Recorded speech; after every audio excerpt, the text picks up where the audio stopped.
Climate change और climate की cycle गड़बड़ा जाना, इस वजह से दुनिया भर में फसलें बर्बाद होना यह दुनिया के लिए एक नया खतरा है। फसलें बर्बाद होने का मतलब है कि मानवता पर खतरा। ऐसे में अन्न ही नहीं होगा तो दुनिया सरवाइव कैसे करेगी। बेहद चिंता वाली बात तो यह है कि ग्लोबल वार्मिंग और क्लाइमेट चेंज की वजह से भारत की लाखों वर्ग किलोमीटर धान की धरती नष्ट हो सकती है। यह भारत के संदर्भ में बेहद डराने वाली रिपोर्ट है। कुछ रिपोर्ट्स तो यही कहती हैं कि मौसम की बेईमानी की वजह से भारत समेत कई देशों की फसलें और फसलों का उत्पादन खतरे में है। जिस समय बारिश होनी चाहिए तब सूखा हो जाता है।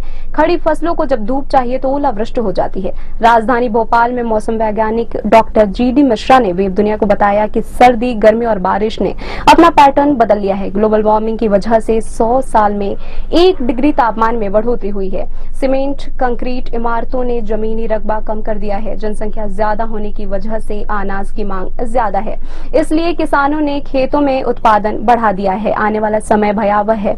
दुनिया को मोटे अनाज जैसे ज्वार, बाजरा की तरफ जाना होगा।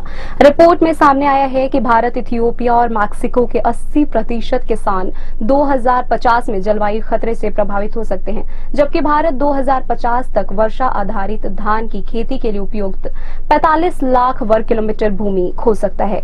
दुनिया में खाद्य की मांग में साल 2050 तक 60% का इजाफा हो सकता है। वहीं 2050 तक तापमान में 2 डिग्री सेल्सियस की बढ़ोतरी हो सकती है। इससे फसल की पैदावार में बड़ी कमी हो सकती है।